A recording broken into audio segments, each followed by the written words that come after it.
Hello everyone, welcome to our YouTube channel. आज के इस वीडियो में हम बात करेंगे बहुत इंपॉर्टेंट टॉपिक की। आज का हमारा जो टॉपिक है वो है किस तरीके से हम अपने पैसों को, अपने खर्चों को मैनेज करें। लॉकडाउन में किस तरीके से अपने खर्चों को कम करें, ये आज का हमारा जो टॉपिक है। उसके साथ साथ हम डिस्कस करेंगे मनी मैनेजमेंट पर। मनी मैनेजमेंट क्या है और किस तरीके से हम अपनी अर्निंग को कहां कहां पर लगाएं जिससे कि हम इन चीजों से बच सकें। जो अननेसेसरी जो आप खर्चे करते हैं, जहां पर आपको नहीं करना चाहिए, बाद में क्या होता है आप पछताते हैं कि यार यहाँ पर ऐसा खर्चा हमको नहीं करना चाहिए। तो वो कौन कौन सी चीजें हैं वन बाय वन डिस्कस करेंगे। उससे पहले हम समझते हैं जिससे अर्निंग है। अर्निंग को आप 3 कैटेगरी में डिवाइड करें। जो मेजर कैटेगरी है वो 3 है। पहला है हमारे पास एक्सपेंसेस। जिस रेशियो में भी आप एक्सपेंसेस कर रहे हैं 50, 60, 70% अगर आप कर पा रहे हैं तो इट्स ओके। आप 60, 70% एक्सपेंसेस में आप डालिएगा। उसके बाद आप इन्वेस्टमेंट में करिएगा। इन्वेस्टमेंट जरूरी नहीं है कि आप 20, 30, 70% करें। जितना हो सकता है एटलीस्ट हर मंथ की आपकी इनकम का एक पर्टिकुलर अमाउंट, पर्टिकुलर रेशियो आपका इन्वेस्टमेंट में जाना चाहिए। उसके बाद हमारे पास आता है इन्वेस्टमेंट के बाद सेविंग। देखिए सेविंग भी लाइफ का एक बहुत ही मेजर पोर्शन है जिसको आप इग्नोर नहीं कर सकते। अगर आप सेविंग नहीं करते हो तो कहीं ना कहीं एक टाइम के बाद आपको प्रॉब्लम आएगी पैसों की। मेरा अपना मानना यह है कि अगर आप 1 लाख रुपए भी कमाते हो और आप सेविंग नहीं करते हो तो ये समझ लीजिए कि आप पैसों को लेकर प्रॉब्लम फेस करेंगे। और अगर एक तरफ एक बंदा जो 10,000 रुपए, 20,000 रुपए भी कमाता है और वो कुछ अमाउंट 10-15% भी अगर सेविंग करता है तो ये समझ लीजिए कि वो प्रॉब्लम को फेस नहीं करेगा, क्योंकि उसके पास इमरजेंसी के लिए पैसे हैं। उसके पास अदर जो भी एकदम से जो एक्सपेंसेस आ जाते हैं, एकदम से खर्चे जो आते हैं, उनके लिए उसके पास सेविंग है।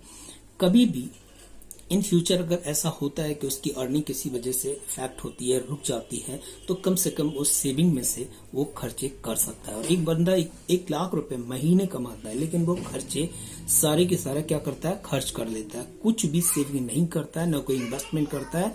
तो एक टाइम के बाद उसको प्रॉब्लम फेस करनी पड़ सकती है अगर उसकी किसी वजह से जॉब पे या अर्निंग पे किसी तरीके का इफेक्ट पड़ता है। तो ये 2 चीजें बहुत ही जरूरी हैं, इसको हमेशा याद रखिए। जैसे अगर हम समझे तो इसको एक परसेंटेज में भी हम डिवाइड कर सकते हैं। जैसे मान लीजिए आपकी नेसेसिटी है, जरूरत की चीजें हैं, उस पर आप 50-60% पैसा जो है जरूरत की चीजों पे आप अपना खर्च कर दीजिएगा।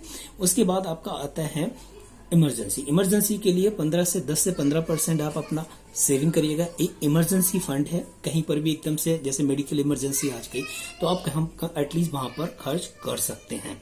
उसके बाद हमारे पास आता है इन्वेस्टमेंट। तो इन्वेस्टमेंट में भी आप 10 से 15%, 20% ले सकते हैं। आप इन्वेस्टमेंट जरूर करें। उसके साथ आता है हमारे पास लर्निंग। तो लर्निंग के लिए अगर आप मान लो जॉब कर रहे हैं या फिर आप अपना बिजनेस कर रहे हैं तो कुछ पैसा अपनी अर्निंग का अपनी लर्निंग पे जरूर लगाएं। ये बहुत ही इंपॉर्टेंट फैक्टर है। तो एक जो रिसर्च है, रिसर्च ये कहती है कि आप अपनी अर्निंग का 10% अपनी लर्निंग में लगाएं। जब आप लर्निंग करेंगे तो कंटिन्यूअसली आप क्या कर रहे हैं, स्किल को इम्प्रूव कर रहे हैं। तो वो स्किल क्या करेगी, आपकी अर्निंग को बढ़ाने में हेल्प करेगी। तो इस चीज पे भी आप ध्यान रखिएगा। हमारे 5 टिप्स थे, उन टिप्स पे आज हम डिस्कस करेंगे। पहला हमारा जो टिप्स है that is very very important, create your monthly budget. हर हाल में आपको अपना मंथली बजट बहुत ही ध्यान से, बहुत ही अच्छे से एक क्रिएट करना है और ये समझना है कि इस हम क्या करें कि अपने मंथली बजट को बहुत अच्छे से मैनेज करें। कहां पर कितना पैसा खर्च करना है, किसके लिए क्या रखना है, ये सारी चीजें आपको बहुत ही डिसेंटली अपना मैनेज करना है।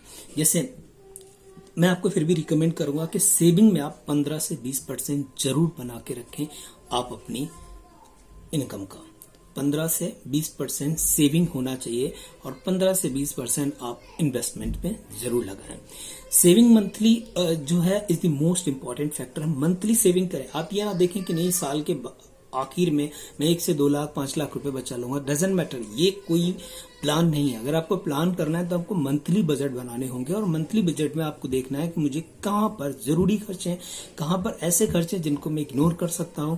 तो इस तरीके से आप अपने खर्चों को मैनेज कर सकते हैं। जैसे फूड आइटम है, फूड आइटम पे आप कितना परसेंटेज खर्च कर रहे हैं, एजुकेशन पे आप कितना दे रहे हैं, अपनी एजुकेशन हो गई या फिर बच्चों की एजुकेशन है उस पर आप कितना रख रहे हैं, हेल्थ पे आप कितना रख रहे हैं, राइट। ऐसे अदर खर्चे आप क्या हैं, सेविंग आप कितना कर पा रहे हैं, इन्वेस्टमेंट आप कितना कर पा रहे हैं, ये सारी चीजें आपको मैनेज करनी है।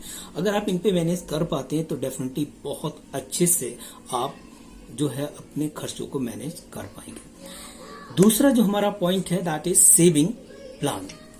अच्छा, अब बात आती है सेविंग प्लान। एक सेपरेट पॉइंट है, सेविंग प्लान कैसे करेंगे भाई। सेविंग प्लान का देखिए, मैं कभी भी ये नहीं कह रहा कि आप महीने में 20,000, 50,000, 1,00,000 रुपया कमा रहे हैं तो आपको कितनी करनी है। आप जो कर सकते हैं, 1,000 रुपये सेविंग कर सकते हो करो, 5,000 कर सकते हैं, 10 कर सकते हैं, जिस हिसाब से, लेकिन आपको सेविंग करनी ही है। जैसे अगर कह रहे हैं कि if you can not increase your income, अगर आप अपनी इनकम को इंक्रीज नहीं कर सकते, जैसे इस समय लॉकडाउन चल रहा है, अब लॉकडाउन में मैं क्या कोई भी अपनी इनकम को इंक्रीज नहीं कर पा रहा, तो इस समय आपको क्या करना है, कहीं ना कहीं आपको क्या करना होगा, अपने खर्चों को डिक्रीज करना है। जब आप खर्चों को डिक्रीज करें, कहीं ना कहीं जो इंपॉर्टेंट चीजें हैं उन पर तो आपको खर्च करना है। जहां पर आपको लग रहा है कि हम यहाँ पर कट कर सकते हैं, करिए, क्योंकि जरूरी है सेविंग करना। अगर आप सेविंग नहीं करते हैं तो फ्यूचर में आपको प्रॉब्लम फेस करना पड़ सकती है। एक छोटा सा एक आप सेविंग प्लान करें बच्चों के लिए, जैसे एक जिसको गुल्लक बोलते हैं, वो आप रख सकते हैं घर पर। उसमें आप छोटा छोटा अमाउंट डाल सकते हैं, या कुछ और बॉक्स बना के रख सकते हैं, उसमें एक पर्टिकुलर अमाउंट डाल सकते हैं। बहुत सारी चीजें हैं, बहुत स्ट्रेटजी हो सकती है। आपको कुछ ना कुछ बहाने बना के पैसे सेविंग करने ही करने हैं। डजंट मैटर कि आप 1,000 रुपये, 2,000 रुपये आप महीने में करें, जितना हो सकता है आप सेविंग करिए। सेविंग की हैबिट आपको आपके अंदर आनी चाहिए। और ये बात आपको मैं बार बार रिपीट कर रहा हूँ कि डजंट मैटर आप 1,000, 2,000, 5,000 रुपये कमाते हैं, इससे कोई फर्क नहीं पड़ता। आप जितना कमाते हैं उसका 10 से 15% सेविंग में जरूर लगाएं। तीसरा जो हमारा पॉइंट है वो है रिमूव अननेसेसरी एक्सपेंसेस। अब आपको इस लॉकडाउन में ही आपको देखना, देखिए लोगों की इनकम पे इफेक्ट पड़ा हुआ है, लोगों की जॉब जा रही है।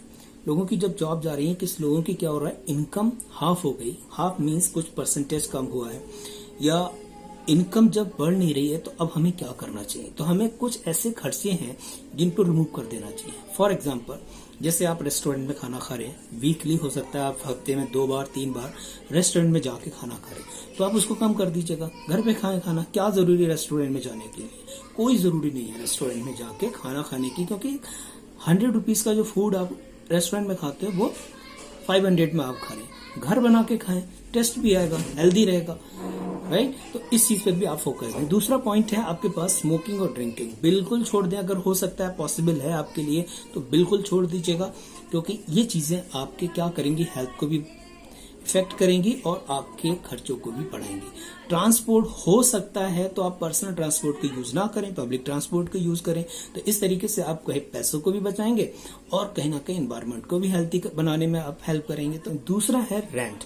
अगर आप रेंट पे रहते हैं, मान लीजिए, तो रेंट पे रहते हैं, 10,000, 20,000 रुपए आप जो दे रहे हैं रेंट, 10,000 मान लीजिए आप दे रहे हैं, तो आप कोशिश करें कि छोटे घर में शिफ्ट हो जाएं, क्योंकि खर्चे आपको डिक्रीज करनी है। अब खर्चे कम करने हैं तो उसके लिए आपको कुछ ना कुछ प्लानिंग करनी पड़ेगी। तो उस समय आप क्या कर रहे थे, 10,000 रुपए रेंट दे रहे थे, आप 5,000, 6,000 वाले में जाइए, 7,000 वाले, कम से कम 2 से 3,000 रुपए मंथली आप वहां पर बचा सकते हैं। तो इस तरीके से भी आप रेंट में काम कर सकते हैं। जैसे मेरा अपना मानना है कि अगर आप 1,00,000 रुपए भी कमाते हो और सेविंग नहीं करते, तो आप जरूर पैसे की कमी महसूस करेंगे। याद रखिएगा, अगर आप 1,00,000 रुपए भी कमाते हो और आप सेविंग नहीं करते हो, तो आप पैसों की कमी महसूस करेंगे। पैसों की कमी महसूस होती है जब आपके पास सेविंग नहीं होती। तो आप इस कमी को दूर करें, सेविंग करें। सेविंग करना बहुत ही जरूरी है।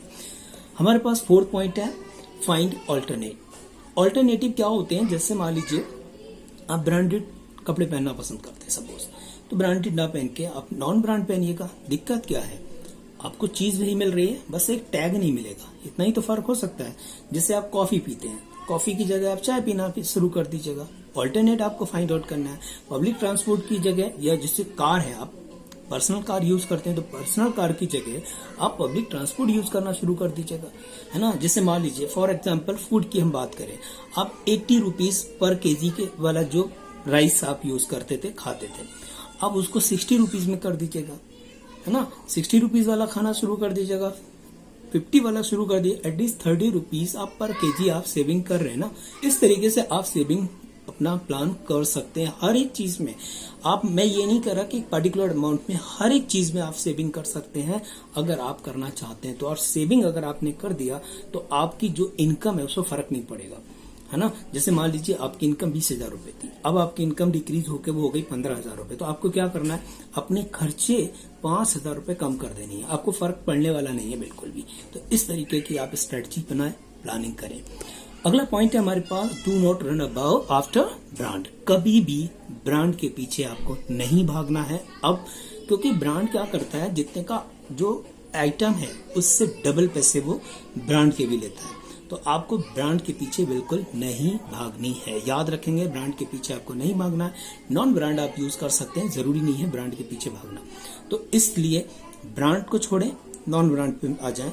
देखिए, आपके पास पैसे की कमी नहीं है तो डजेंट मैटर, आप कोई भी कुछ भी यूज करें, लेकिन जहां हमको खर्चे अपने कम कर रहे हैं तो वहां पर हमको सोचना पड़ेगा और नॉन ब्रांड की तरफ मूव करना पड़ेगा। नॉन ब्रांड में भी कपड़े में क्वालिटी मिलेगी आपको, या अदर आइटम में भी क्वालिटी मिलती है, बट क्या है कि हमारे माइंड में जो ब्रांड वाला जो एक भूत है ना, वो कंटिन्यूसली रहता है, तो उसको आपको हटाना है। 1 by 1 हम फिर भी एक बार फिर 5 पॉइंट पे डिस्कस कर लेते हैं। क्या है? Number 1, create your monthly plan, जरूर अपना मंथली प्लान बनाएं। दूसरा है सेविंग प्लान, सेविंग प्लान करें, कितना आप सेविंग कर सकते हैं, क्या परसेंटेज आपका रहेगा सेविंग का। तीसरा आइटम है रिमूव अननेसेसरी एक्सपेंसेस, आप हटा दें बिल्कुल, वो जरूरी है। और 4th पॉइंट है फाइंड ऑल्टरनेटिव, और 5th one that is do not run up after brand. Brand के पीछे आपको नहीं भागना है। तो ये थे हमारे 5 पॉइंट। आई होप कि वीडियो आपको अच्छा लगा हो। अच्छा लगा है तो जरूर लाइक कीजिएगा, शेयर कीजिएगा और चैनल को सब्सक्राइब कीजिएगा। Thank you, thanks.